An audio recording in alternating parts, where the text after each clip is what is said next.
అంతే అండి, చాలా బాగా వచ్చిందండి. పళ్ళు లేని వాళ్ళు కూడా బాగా తినొచ్చు. మెత్తగా వచ్చేసింది, చూడండి ఎంత బాగా వచ్చిందో కేకు.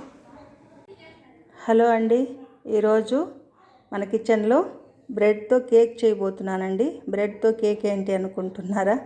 దీనికి కావలసిన పదార్థాలు చూద్దాం.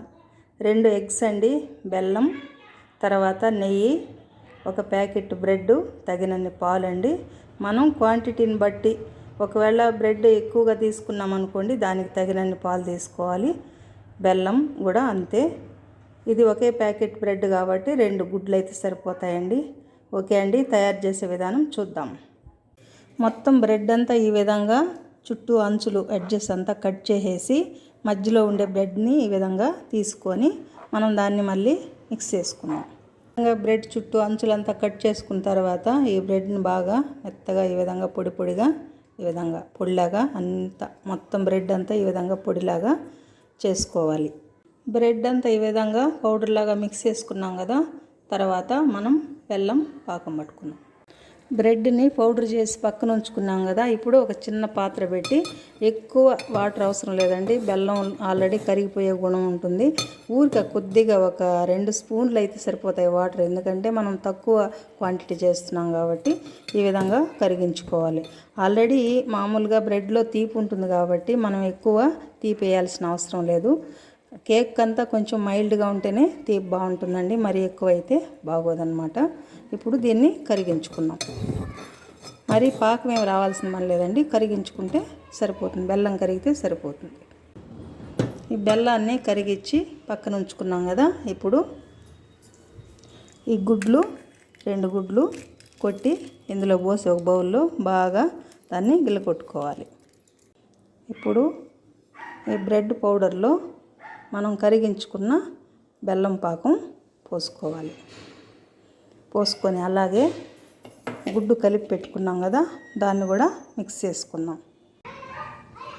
ఇప్పుడు బెల్లం పాకం, ఎగ్గు బాగా మిక్స్ చేసుకునేసినాం కదా బ్రెడ్లో. ఇందులోనే ఇవి వచ్చి వేడి పాలు అన్నమాట. మనకి తగినన్ని కలుపుకొని వేడి పాలు బాగా మనం కలుపుకోవాలి.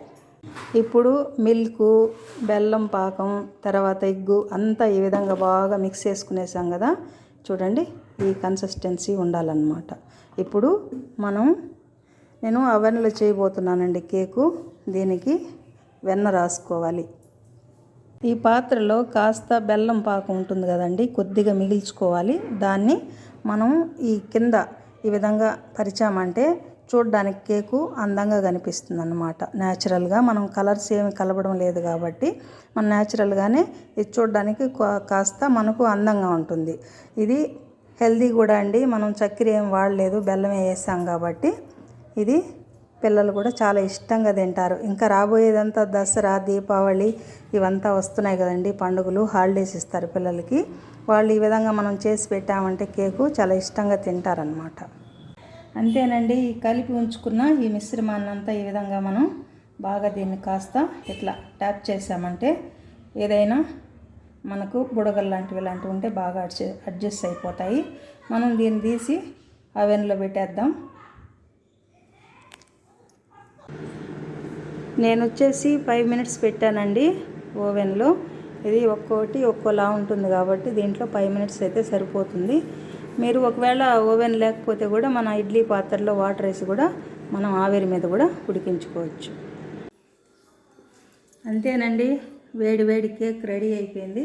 ఇది ఉడికిందా లేదా చూడడానికి ఈ విధంగా ఒక స్టిక్ ఎత్తుకొని ఇలా తీసామంటే దీనికి ఏం అంటుకోకపోతే ఉడికినట్టు అర్థం అన్నమాట. ఇప్పుడు మనం ఒక ప్లేట్కి ఆయిల్ రాసుకున్నామండి. రాసుకొని దీన్ని ఈ విధంగా మనం వార్లించుకున్నాం.